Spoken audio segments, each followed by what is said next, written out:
Assalamualaikum. You all nampak tak buah-buah beri beratur di depan Win ni? Sebab apa? Sebab Win nak cerita sejarah Win dengan buah nektar beri ni. Kan? Memang in love sangat dengan depa-depa ni. Memang Win tak boleh tinggalkan. Setiap hari Win akan amalkan sekurang-kurangnya 2 kali sehari. Nak tahu tak apa sejarah Win dengan nektar beri ni? Dulu kan, once upon a time Win memang ada masalah sis. Okay?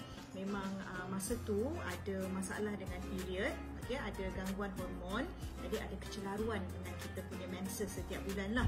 Okay? Jadi dia datangkan sakit yang teramat sangat kan? Jadi kita pun kenalah pergi jumpa dengan doktor, refer pakar, jumpa gynae, dan gynae buat check. Dia kata ada banyak sangat sis dekat you ni, dia kata kan. Sis lah kan, ada banyak sangat sis. Dia kata merata-rata, dia kata kan. Ada besar, kecil, besar, semua ada lah. Dia kata merata-rata. Kalau saya nak buang pun, saya tak tahu nak buang yang mana. Dia cakap macam gitu, you all. Kan, risau, memanglah kita risau bila kita dengar doktor cakap macam tu kan. Tapi ikut kata doktor, sis ni sebenarnya biasa di kalangan kita orang perempuan, especially setiap bulan bila kita menses tu.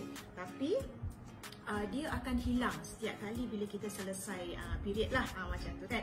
Tapi yang tak abnormalnya bila sis itu tidak hilang walaupun selepas kitaran menses kita. Jadi dia duduk mana? Dia duduklah bertepek kat mana-mana yang dia suka tu. Dan kalau tak dirawat, ini yang akan mendatangkan masalah yang lebih serius lah, yang memang kita nak jauhi kan.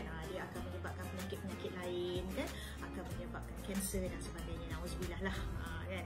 Jadi bila doktor kata macam tu, memang Win under medication lah masa tu kan. And then doktor suggest untuk buat operation juga. Tapi yang Win ni, yang namanya operation ni takut.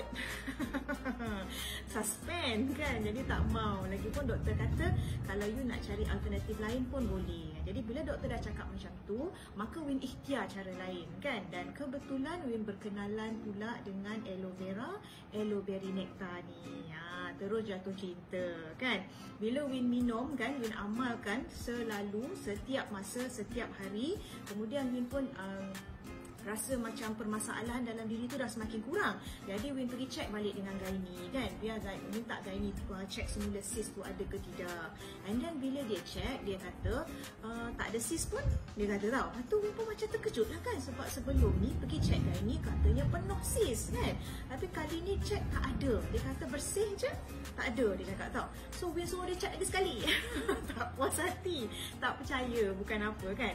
And then confirm, gynae tu kata betul, tak ada. Dia kata rahim sihat, dia kata kan, bersih, tak ada apa-apa sis, dia cakap macam tu. So Win pun macam terkejut dan macam tak percaya kan. It's happening.